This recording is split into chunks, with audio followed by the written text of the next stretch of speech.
During Season 3, more powerful villains and newer situations make Ladybug call upon new heroes and give them Miraculous. This allows the world of the show to expand, giving us interesting powers and amazing storylines. So, let's start with our long list of heroes.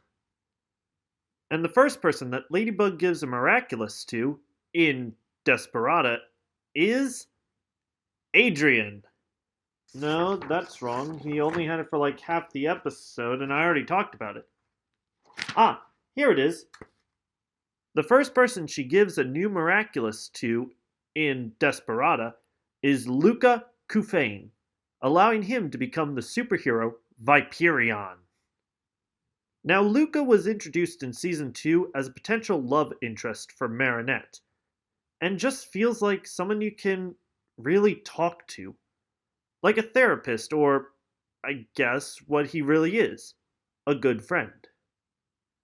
And he's so patient with Marinette, telling her she doesn't need to talk if she doesn't want to.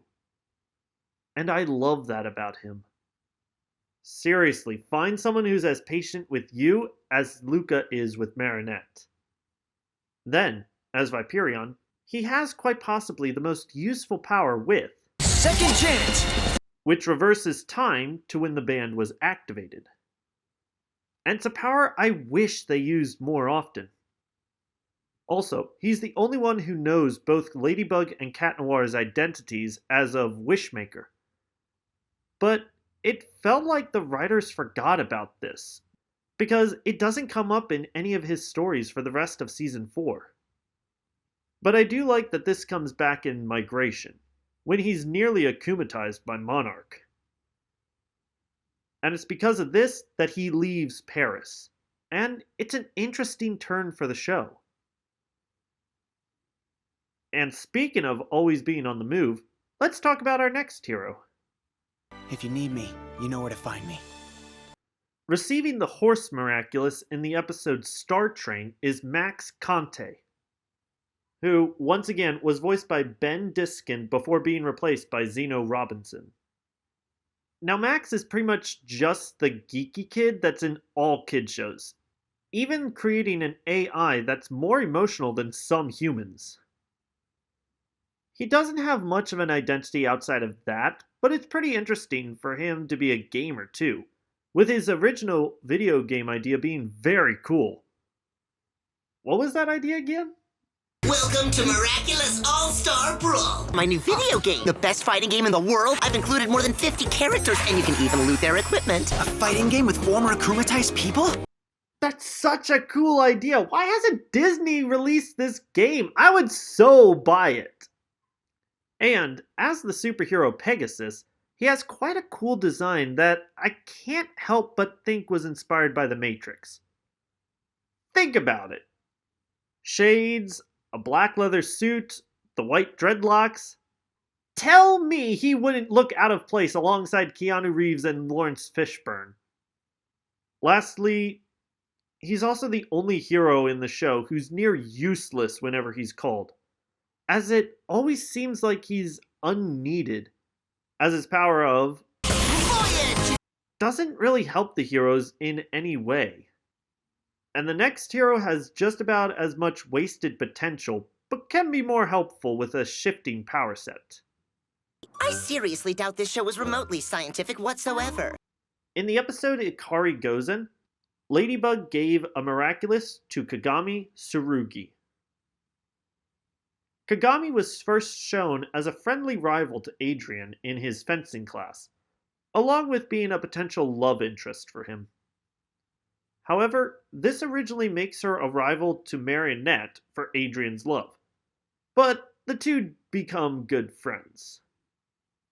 And I will also add, her rather deadpan and monotone and quick way of talking is funny when she's paired with Marinette. When given the Miraculous of the Dragon, she becomes Ryuko, with the power to become lightning bolts, a gust of wind, and take on the form of water. Which honestly makes her seem like she's the most powerful Miraculous holder in the entire show. And I do like that her primary weapon is a sword. And when we see her and Luca together in Determination, I would have enjoyed them becoming a couple. However, she seems to later have feelings for Felix in Season 5, which seems to be a pure relationship. But I'll get into that part later. Let's continue with the heroes. Oh, hey, Kagami, how are you? Hello, Marinette. I'm fine, thank you. Next up is a superhero who already had a Miraculous and came from the future. In the episode Time Tagger, we meet an older version of Alex Kubdel, who was given her Miraculous sometime in the future. Alex is a skater with a rather tomboy personality and a heart of gold. However, there's not much else on her character that I can add, as she's a pretty basic character. When we see her superhero form Bunnix in Time Tagger, adult Alex is rather standard in terms of the heroes. However, she is rather overconfident and very bossy, putting Ladybug and Cat Noir on the sidelines, much to their annoyance. In Season 5, we finally see the origin for Bunnix, with her being given the Rabbit Miraculous to keep it safe from Monarch, and she begins traveling across time. I also feel like I should mention her motif now, as it seems to be a reference to the book Alice in Wonderland. Her outfit features light colors, including white areas resembling the White Rabbit, her Miraculous being a pocket watch, and her umbrella being an item that the White Rabbit carries with him. And while her special power of Burrow allows her to travel through time, I do like that we don't see her use it as often as I think every writer can agree. Because there's no set rules on time travel, it can make the lore of whatever media it is very disjointed and confusing. But I do like that we get some sightings of her after she got her powers. Even if the scenes are short, but it makes sense that we don't see her too often, as she has to stay hidden through time. So, let's move on to some more heroes that are in the now and present. Hey, future Ladybug, when am I gonna get my Miraculous? As soon as you're as cool as I am, Mini-Me. Later on, in Party Crasher, all of the Miraculous men are captured, and Master Fu has to give a special Miraculous to a special person. Le Chien Kim. Okay, I know for a fact I'm butchering that name, but nobody ever says his full name in the show. Now, Kim, as every character refers to him as, is very competitive against characters like Alex, and is a close friend of Max. Somehow. Now, I think just about everyone who knows something about Asian culture can see that his King Monkey suit is a visual reference of the Monkey King Sun Wukong from the story Journey to the West, which has inspired just about everything anime. As King Monkey, he has an ability called Uproar that can mess with an opponent's power, like changing a special item into rubber ducks or a weapon into confetti. Now, there's not really a lot more to talk about with him, except that he is very unpredictable. And that's really all there is to his superhero personality. And the personality for his Kwami too. So, can we move on with a more straightforward character? So, here first, huh? First introduced in Soul Crusher and receiving her Miraculous in Banana Queen is a character from New York who just so happens to be Chloe's half-sister, Zoe Lee. Zoe, where's your accent from? It's really pretty. What accent? She sounds like everyone else in the show. Plus, it's kind of funny that she replaces Chloe as the holder of the B Miraculous, becoming the superheroine Vesperia. And her power of Venom! can immobilize an opponent, giving her and the other heroes time to come up with a plan. In the Season 5 episode Adoration, Zoe appears to be part of the LGBTQ community, having had a crush on Marinette since they first met. And I applaud this story beat. We aren't given this as a type of, oh, the writers changed this to align with studio heads. No.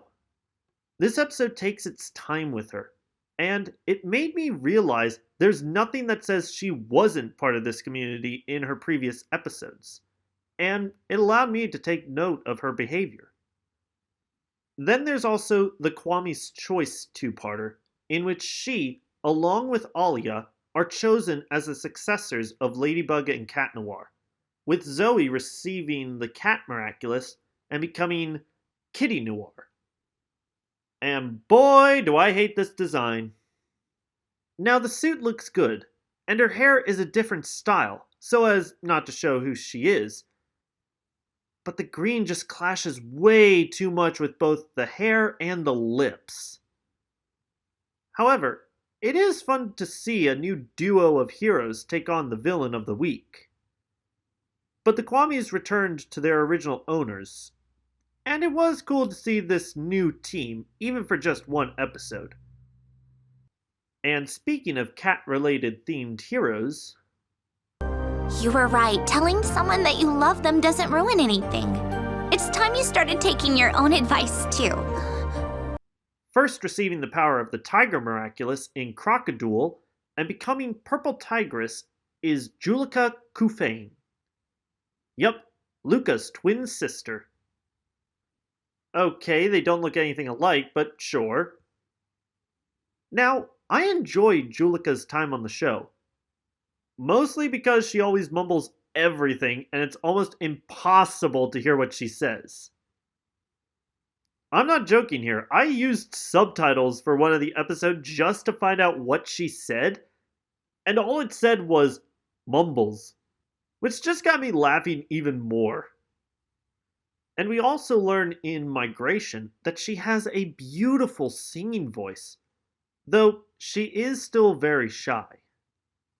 Because of her timid nature, whenever she does have to raise her voice or tone for any reason, it's very alarming, and not like when people would usually shout, but more like it's damaging to herself and to us.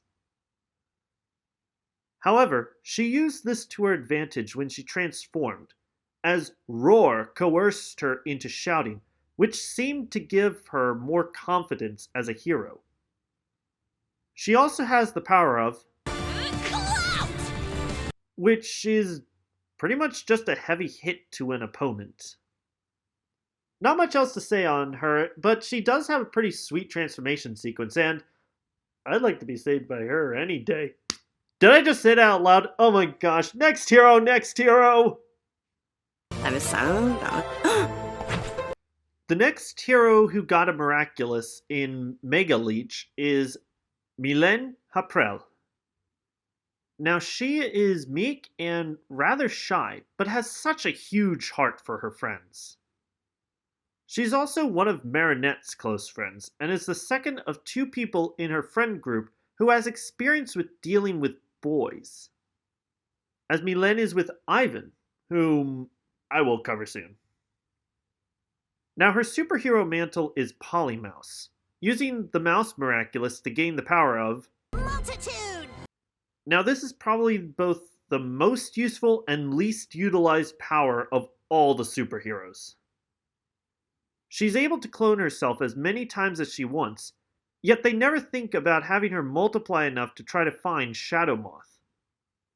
I don't know, maybe they did do that and we just didn't see it, but it was an idea that I had when I first saw her use the power. However, I did want to at least say that her personality is so beautiful, always being there to help Marinette when she needs it. Again, not much to say, so let's move on to a character I can say more about. Thing is, there's never just one simple solution that can fix everything. What we need are lots of small solutions that can tackle the problem all at the same time. So, our next hero to talk about received her Miraculous in Guilt Trip. Yeah, let's talk about Rose Lavillan. She is very hyper and kind, with such a big heart for all her friends, always being a positive source of happiness. Seriously, her bubbly personality is so contagious that I start to smile anytime the camera cuts to her. And she has probably the greatest number of friendships in the show. It was also revealed in Guilt Trip that she has an illness from when she was a child that can reappear at any time. Now, when I first heard this and saw her picture in the episode, I thought the illness was alluded to being cancer. They don't give a name for her illness, but I always read it as cancer, and so that's just my headcanon that she had cancer as a kid, it went away, but it could reappear at any time. Now let's talk about her hero side, Pegella. Now many can see her name as a reference to Cinderella, and the outfit does look like a Disney princess. However, I do dig the pigtails. And I just realized that her motif is a frickin' pig! Anyway, her power is actually the most interesting of all the heroes, as her power of Gift! conjures a magical gift box that, when opened, shows the deepest wish for the targeted person. Now, she doesn't appear in too many episodes, and she barely has any lines as Pegella as of now. But her character personality is so bright and happy-going that I legit don't really care. So let's get to the last batch of heroes for the show. See? I told you everything would be alright. In the episode Penalty, Ladybug gives out 4 additional Miraculous to new users, pretty much using all the jewels from the Miraculous box.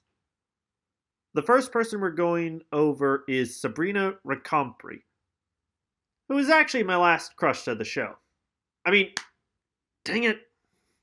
Now, Sabrina is the best friend of Chloe, but is always treated like a slave, basically doing everything for Chloe, like her homework and all of her dirty work. And this treatment is stopped and addressed twice in the show, and seems to be more resolved in the second of the 2 episodes. And my favorite thing about her is that she is loyal to Chloe, and her outfit is really cute. Now, there's also the amount of times that Sabrina has been akumatized, which I think is more than any other character in the show, aside from Chloe. Especially since she is constantly humiliated and bullied by Chloe, making Sabrina a perfect target for Hawkmoth to take advantage of. Then there's also her hero form, using the dog Miraculous to become Miss Hound. Now, there's nothing too distinct about her outfit, with the only notable thing about it being her weird dog hat. But her power, called is more interesting, as she can hit her ball onto any object and then make it transport to her. That's a pretty impressive power that was utilized to a greater degree in the Season 4 finale, which I will talk about later. For now, let's move on. Hey, don't touch that! Sorry, I just love volleys. Next on our list is Mark Ansiel, who was initially played by Kyle McCarty and replaced by Alejandro Saab in Season 4. And the only thing from his IMDb I recognized is that he was in Death Battle, voicing Jason, the Red Power Ranger. Man, the amount of Power Ranger connections I've been making in this review. Almost like I'm obsessed with it. But anyway, he's a writer and works alongside Nathaniel, who's going to be talked about soon, and helps to write stories for comic books. And with the help of the Rooster Miraculous, he becomes the superhero Rooster Bold. An obvious reference to the great DC superhero Green Lantern. Not much to say here except he looks like a rooster. He also has the power of Sublimation! which gives him the ability to grant himself any ability not used by another Miraculous holder. And while that sounds very OP for his character, it's also a good limitation. Kind of like with a Green Lantern's power ring. And there's also the fact that we see him use this power only once, with him using the power to give himself perfect goal shots in the episode. I'm also going to say, his feelings towards Nathaniel seem much more than that of someone who's just a good friend. Zoe may have been the first one to openly state her feelings of the LGBTQ community, but Mark is no doubt in that community as well. Your story with Adrian seems really complicated. But it's actually very simple. It's just like a fairy tale, Nate. So on that note, let's talk about his friend, Nathaniel Kurtzberg. Now, Nathaniel is the second half of the Francois DuPont High School comic book creators, being the artist of the duo. And he was the first of the two to be revealed, shown to have had a crush on Marinette. But as the series went on, this character aspect was dropped. However, what kept growing was his artistic skills. And that is something beautiful that I can identify with. I've been an artist for the majority of my life, and I even have speed paint videos on this channel. But enough about me. Let's talk about Capra Kid, Nathaniel's superhero form. While I do like the horns and enjoy his name being a play on Capricorn, he falls under the same failing as the other superheroes, in that I can't really say anything else unique or interesting about him, except that his hair covers one of his eyes. I honestly think that's pretty cool. Otherwise, the only thing I can say about his character is that his power Genesis! is useful to someone who has a paintbrush as a weapon, as he can create anything he wants, but only objects, no magical items. And with all that done, there's nothing else I can really say about him, so let's end this section with the final hero of the series.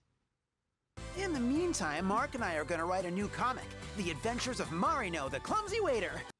Lastly, we have Ivan Bruhl, who is, in short, a brute.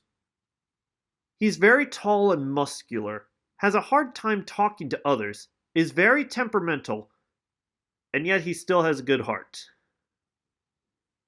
He was also the first villain Ladybug and Cat Noir went up against. Now, the only downside for him is that he doesn't say much, so it's kind of hard to get a read on his character. So, we'll just go straight into his hero work. With the power of the Ox Miraculous, he becomes Minotaurox, which is a fitting name because he looks like the Minotaur, but is built like an ox.